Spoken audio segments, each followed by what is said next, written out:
For Renne Good, who was murdered. We have a vice president who's lying about what's happening.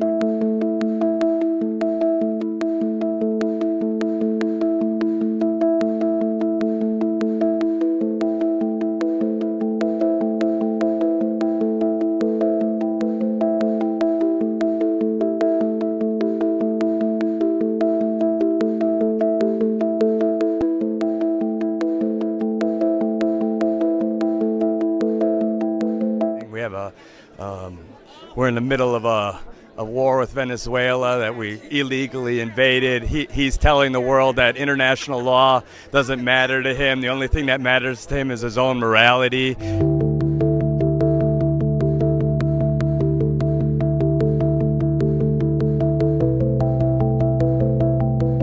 But the guy is a convicted felon or convicted rapist. He's a pedophile. He's the worst human being in the world. If we're relying on this guy's morality for the most powerful country in the world, then we're all in a lot of trouble.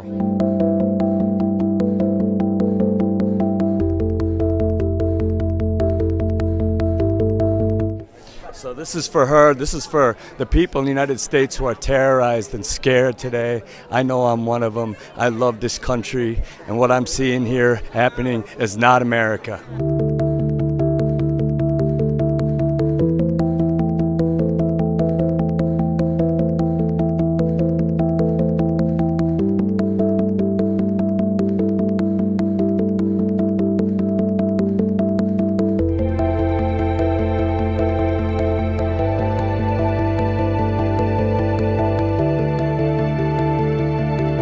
Welcome back. Steve Price with you. Andrew Bolt will be back with you next Monday night.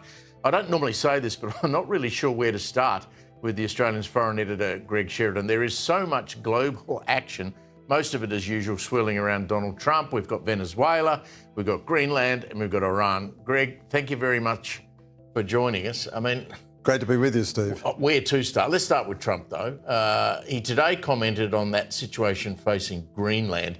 Here's a little bit of what he had to say. We don't take Greenland, Russia or China will, and I'm not letting that happen. If we don't take Greenland, Russia or China will take Greenland, and I am not going to let that happen. Is there any deal they can offer you? Yeah, sure. I'd love to make a deal with them. It's easier. But one way or the other, we're going to have Greenland. Are you okay?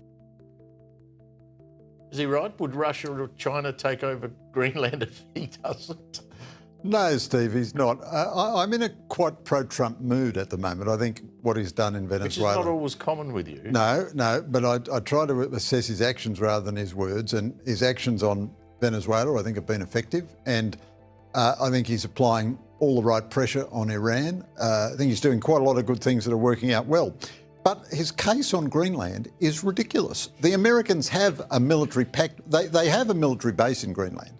They also have a military pact, which means they can put as many military bases in as they want. So there is nothing that he could do if he owned Greenland in a military sense, which he can't do right now. Rare earths or... Well, it might be, so minerals? It might well be about rare earths and minerals and even real estate development, but in that case, there's no justification. But it can't be about the defensive position, as you say, because they could just put whatever military bases they want there. Absolutely, and the Europeans are saying that they're very happy to do joint patrols with the Americans across the top of the Arctic and so on. There is not the slightest chance that Russia or China would take Greenland. That would be an attack on a NATO nation. It's so... But that's the thing with Trump. He says so many crazy things, but presumably this is some kind of negotiating ploy. It was a deal. Yeah, and I don't think it's a negotiating ploy even to finally buy Greenland, but just to get the best concession. Because apart from anything else, I don't think the Congress would actually let him. I think there'd be enough Republicans who would say, you know, it's all right if you extricate a Latin American dictator, or if you bomb the world's greatest supporters of terrorism on the brink of a nuclear weapon, Iran, but we're going to draw the line at a military attack on a NATO ally. I think that wouldn't work. Venezuela, the president there now, Delcy Rodriguez, I mean, he's declared his overhaul of Venezuela's oil industry is, quote, working out well. He talked today on Air Force One about getting 50 million barrels of oil. What do you make of the Venezuela situation? Well, again, it's hard to work it out from what he says, but what he's done is very significant. So he's decapitated the Venezuelan dictatorship. He's taken the dictator out. Now, Maduro was not only a shocking, murderous dictator within Venezuela, he was a key ally of Russia, Iran and China, and of Cuba. And the replacement for him doesn't want to suffer his fate and doesn't want further American military intervention. Now, I think the geostrategic dividends will be quite significant. But Trump, in a sense, devalues that by talking about how much oil he's going to get and everything, because that's what the left used to say about the Americans. They're only interested in the oil. Yeah. Well, Venezuela's oil infrastructure is so decrepit, it would take tens of billions of dollars for the Americans to really redevelop that. They can buy Venezuelan oil, I suppose, and give the administration there some money. That might be quite a good thing. Yeah, I think he mentioned the price that he'd put on the barrels. Yeah, so there's nothing really wrong with that. I mean, Trump's mercantilist instincts sometimes play him false, but if he buys Venezuelan oil from a non-Maduro, more moderate regime, which has just released a swag of political prisoners, I think that's a net plus. The world is better off with Maduro out of office, and the Chinese and the Russians notice that, Trump is capable of taking tough action. You and I have been around long enough to remember when Iran was ruled by the Shah of Iran. I mean, there was corruption allegations and all that, but it was a free country. Is there any chance, do you believe, that these protests will get to the point where the current administration, the mullahs, can be overthrown? I think there's a real chance, Steve. I still wouldn't back that as the most likely outcome. The Iranian regime seems to be holding together in the sense that it's still broadcasting its TV. It still has control of the security forces. Iranian security forces are not shy about killing huge numbers of their own civilians. What a wonderful irony, Steve. All those heartfelt, profound demonstrators so upset about the loss of Muslim life at the hands of the Israelis. I haven't seen a single demonstrator in behalf of the Iranian people. But these demonstrators are very determined. They're in huge numbers. Trump is also threatening Iran. It's pretty clear that the Islamic Revolution in Iran has brought nothing but despair, misery, poverty and isolation. It's pretty clear that the Iranian people despise their government.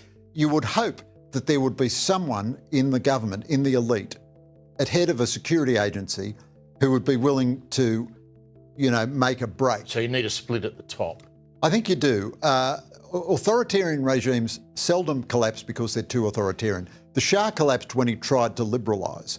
And North Korea, can't do anything except tyrannise its own people, but it's never been overthrown. We may never know how many people have been slaughtered during these protests. No, I'm sure that's why the Iranian government has turned off the internet, so that it's impossible for Iranian citizens to post pictures of how many people have been killed. The president said today he's going to ring Elon and get Starlink fired up.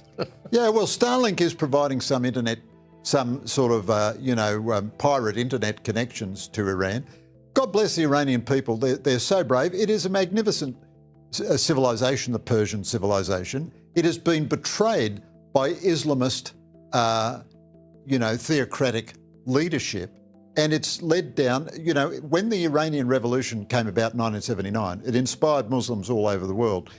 Almost every Muslim in the whole world now would be looking at Iran and saying, well, by God, we don't want to live in a society like that. You got plenty to write about, my friend. Absolutely. Good to see you. Great to be with you, Steve.